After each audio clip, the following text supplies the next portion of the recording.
നമസ്കാരം.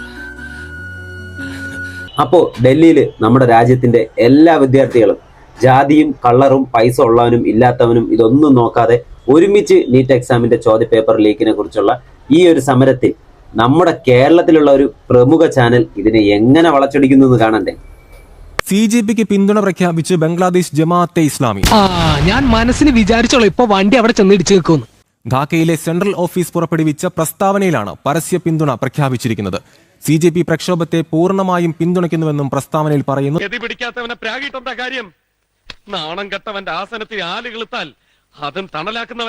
നമ്മുടെ രാജ്യ തലസ്ഥാനത്ത് ഡൽഹിയിൽ ഇത്തരത്തിലൊരു കലാപ നീക്കം നടത്തുകയാണ് പാറ്റ പാർട്ടി.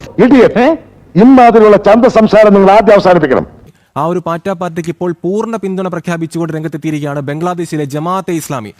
അത് ശരിയാ, പതറിയ മനസ്സുള്ളവർക്ക് ഇങ്ങനെ വൃത്തിയായിട്ട് രീതി ചിന്തിക്കാൻ പറ്റും. നമുക്കറിയാം, ബംഗ്ലാദേശിൽ ഹിന്ദു വിഭാഗം നേരിടുന്ന അത്രയും കൊടും ക്രൂരതകളെല്ലാം നടത്തുന്ന അവിടുത്തെ തീവ്ര ഇസ്ലാമിസ്റ്റുകളാണ്.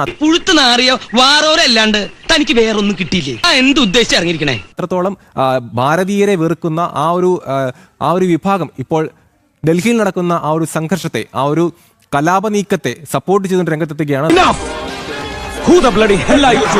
ഇസ്ലാമി പോലുള്ള സംഘടനകളുടെ ഒരു പിന്തുണ ഈ പ്രക്ഷോഭത്തിന് ഉണ്ടാകുന്നു എന്ന് പറയുമ്പോൾ സ്വാഭാവികമായും അതിന് അതീവ ഗൗരവമുള്ള ഒരു സാധ്യതയുണ്ട്, അല്ലെങ്കിൽ ഒരു പ്രശ്നമുണ്ട് എന്ന് തന്നെയാണ് മനസ്സിലാക്കാൻ സാധിക്കുന്നത്. നല്ല നനവുള്ള നിലമാണെന്ന് കരുതി ഇവരൊക്കെ ആവശ്യത്തിലധികം കുഴിക്കുക. ഇങ്ങനെ പോയാൽ തറവാട് പടുകുഴിയിലായി പോകും. അതെല്ലാം തന്നെ ഇത്തരത്തിലുള്ള ചില വിദേശ ശക്തികളുടെ പിന്തുണയോടെയാണ് ഈ പ്രവർത്തനങ്ങളെല്ലാം നടക്കുന്നത്.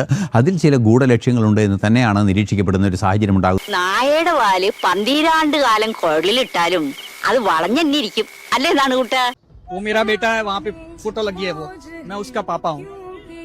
जब शुरू किया था तब मैं इसीलिए आया था, और कल उसको 1 महीना पूरा हुआ, और 1 महीने पे मेरे को मंथली श्रद्धांजलि क्या मिल रही है मेरे लिए, मेरे बेटे के लिए जो बैठे थे उनको भी गायब कर दिया. रास्ता निकले, अभी दूसरा बेटा बाकी है, उसको बचाना है, तो रास्ता तो वही है, सिस्टम बदलना है. അപ്പോൾ അദ്ദേഹം പറയുന്നത് ആ ഫോട്ടോയിൽ കാണുന്ന കുട്ടിയുടെ അച്ഛനാണ് അദ്ദേഹം. ഇപ്പം 1 മാസമായി. ഇപ്പോൾ റിപ്പോർട്ടർ ചോദിക്കുന്നുണ്ട് എന്താണ് ഇപ്പോൾ ഇവിടെ. അപ്പോൾ അതേ പറയാണ്, എനിക്കിനി ഒരു മകനും കൂടെ ഉണ്ട്, ആ കുട്ടിയെങ്കിലും എനിക്ക് രക്ഷിക്കണമെന്ന്. നമ്മുടെ കുട്ടികളും രാവിലെ കുളിച്ചിറങ്ങി ബാഗൊക്കെ കൊണ്ട് സ്കൂളിൽ പോകുന്നുണ്ട്. നമ്മളെ കുട്ടികൾക്ക് വേണ്ടിയെങ്കിലും നമ്മളൊന്ന് കണ്ണു തുറക്കണം, സംസാരിക്കണം, പ്രതികരിക്കണം. ചോദ്യം ചോദിക്കുന്നവരെ നിശബ്ദരാക്കുന്ന രാഷ്ട്രീയം, വിരൽ ചൂണ്ടുന്നവരെ വിലങ്ങണിയിക്കുന്ന രാഷ്ട്രീയം. പക്ഷെ എത്ര നിശബ്ദരാക്കിയാലും ഏത് തുറങ്കിലടച്ചാലും ചോദ്യം ചോദിക്കുക തന്നെ ചെയ്യും, ഉത്തരം തന്നേ പറ്റൂ. കാരണം ഈ രാജ്യം ഒരുത്തന്റെയും തന്തയുടെ വകയല്ല, ഇത് നമ്മുടെ രാജ്യമാണ്, നമ്മുടെ